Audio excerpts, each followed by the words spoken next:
I'll probably fall.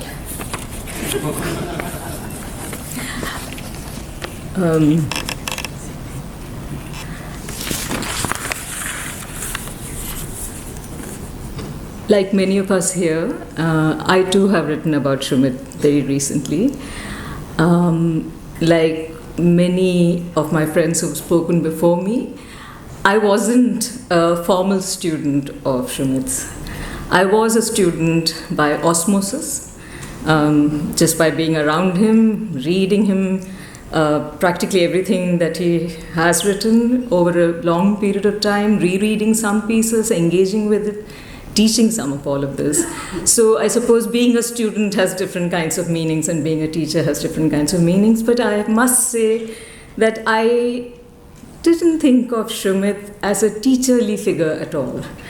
I thought of him as a brilliant mind, very sharp, amazing scope of knowledge, a kind of recall until very recently, which was staggering.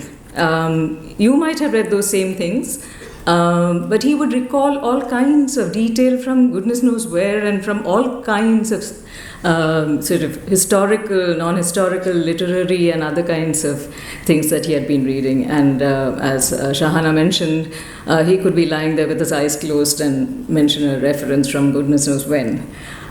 So this was something that I think for most of us made a huge difference, because much of all of what I was reading in the 1980s, I met him in the early 1980s when I was an undergraduate student.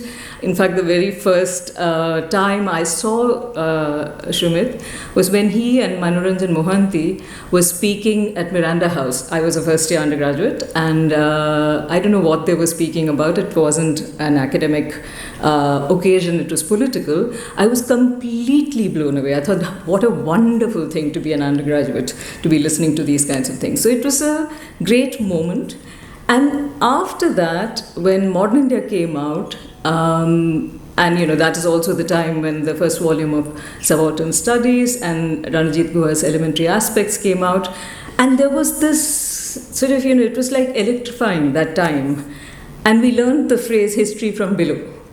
And whether we did it or not, we understood that history could be thought of very, very differently.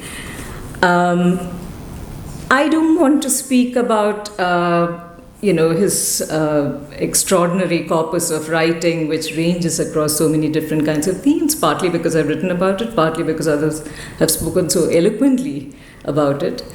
What I want to do is speak with a few images in my mind, non-photographic images. I have pictures of Sumit and Tunika from a very long time back, but these are non-photographic images that live on in my mind, and two poems.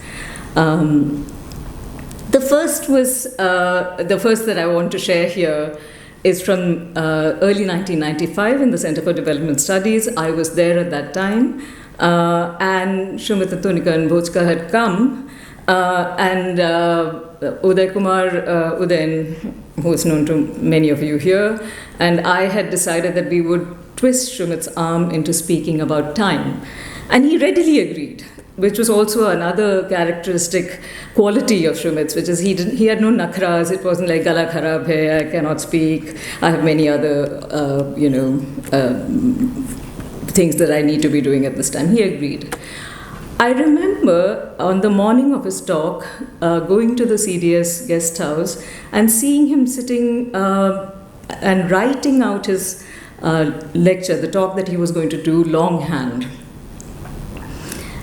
And then in the afternoon, he came and without looking at his notes or his lecture, it was like a declamation. He stood there like an orator, like a historian, rock star orator, speaking mellifluously, speaking about time, and we were spellbound. Now, many of us, particularly people of my generation and older, would have read a very early iteration of some of this in the early 1990s in the Chakri essay, and many have spoken about it. But Sumit returned time and again to the question of time.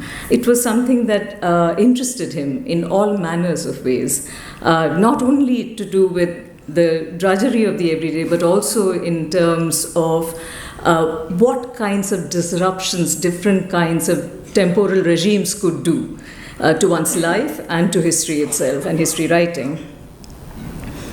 The second is a very different kind of memory that I have. I was teaching in Lady Shri Ram College at that time, and I had jumped onto a mudrika, and suddenly I turned and I saw Sumit in the same mudrika. He must have been going from North Campus to South Campus to teach. He was hanging on to, one of those, things that you could hang on to, or, whatever that's called. Yeah, that thing. But what was really striking was that he was wearing his rubber chappals. He had that brown leather bag, which many of us remember with that flap. And here was probably the most renowned historian around at that time, the person we all knew and looked up to, hanging on to this thing, going off to teach. And, it's an image that lives on in my mind because it's a reminder of who he was and how hard it is to be somebody like that. The third is an image from the VP House lawns when the early PMS meetings used to take place there and so on, the People's Movement for Secularism. And I have a very vivid memory of Sumit and Tonika and PK and many others sitting on the grass, Sumit sitting quite quietly, listening to what was being discussed, engaging from time to time. And when I look back at that, it strikes me that for somebody who probably knew much more than most of us did, not only on the history of the growth of what later became termed as Hindutva, and he has very interesting things to say about the term itself in his essays, but also about histories of fascism. He didn't feel the need to sort of jump in, correct us, make us, do some kind of course alteration or anything like that. It's that image of him sitting, as all the speakers prior to me have said, in this completely easy, egalitarian, non-hierarchical, democratic way, engaging in a democratic political discussion. Right? And the memory of Sumit engaging in politics is something that I value very much. The fourth is, PK spoke about the time when he used to come to the Nehru Memorial Museum and Library, and he used to come. He used to be there not only when he was a fellow, but as many of us know, he used to go there after classes. He used to rush to Teen Murti. Tonika also has done that, and it is truly exemplary that people who have had such busy lives as teachers and scholars and writers have taken that time out and worked. And that's a great source of inspiration. But what I remember in the years that I used to notice him on one of those wooden desks is that he wouldn't budge from there. He would be reading. Unlike most of us who would have had several cups of tea, had chatted with our pals, complained about various things, come back for a little while, Sumit would be there without moving, working. And again, it's something that I have rarely seen, and particularly I don't go to NMML at all these days, and haven't been there for a while now. But I haven't seen that amongst most other academics or younger scholars and so on. And it is an image that will stay with me. And the final image that I want to share here is a very different kind of image of Sumit had a very mischievous sense of humor. And he would laugh a lot, and he could chuckle quite immoderately, I would say, at various things, stupid things that you might have done, and I'll share one of them.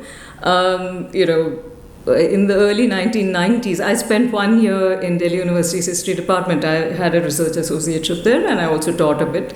The stories of that are quite funny and maybe should be reserved for another time.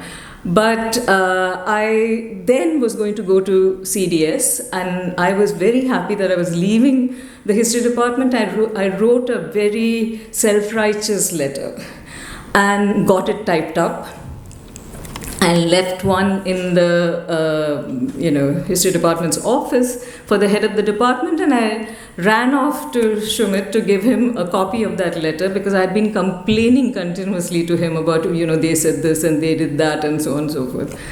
He looked at the letter and started laughing. And I was deeply hurt, because I thought, oh my God, I had such a difficult time. Now I've written this letter and he's laughing. And he said, you've written Principal Bhatia. You haven't written Pritipal Bhatia. And I had written Principal Bhatia in the self-righteous letter. The top of it was, Dear Principal Bhatia, and I'd gone and left it for her.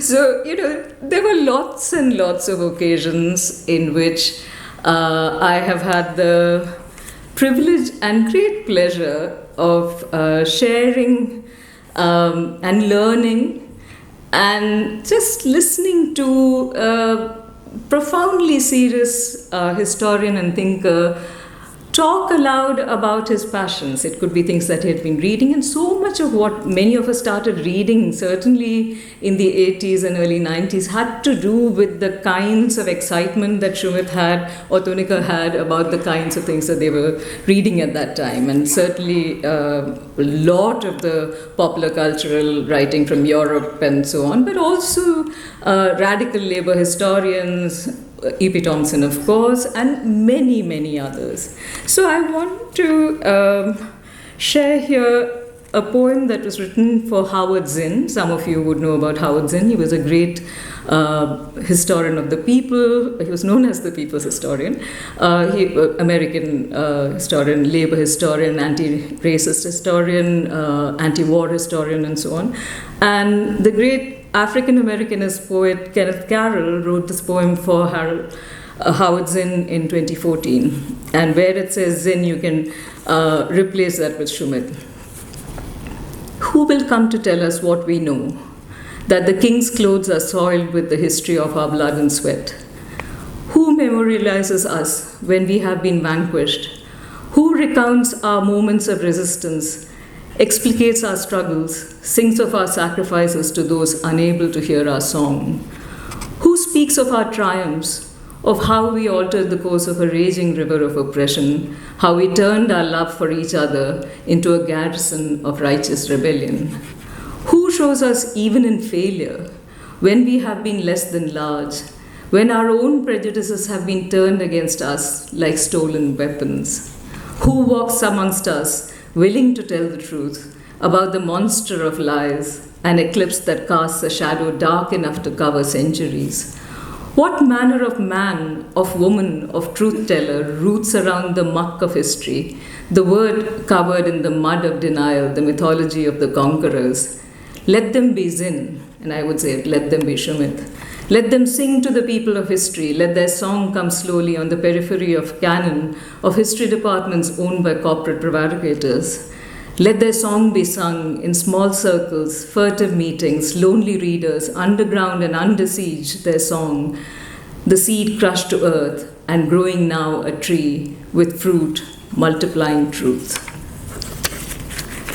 The second poem I want to read is for Tonika and also for all of us. It's by E.E. Cummings, the early 20th century modernist poet. It's called Love is Thicker Than Forget. Love is more thicker than forget, more thinner than recall, more seldom than a wave is wet, more frequent than to fail. It is most mad and moonly, and lest it shall unbe, than all the sea which only is deeper than the sea. Love is less always than to win, less never than alive, less bigger than the least begin, less littler than forgive. It is most sane and sunly, and more it cannot die than all the sky which only is higher than the sky. With so much love, Sumit. No goodbyes.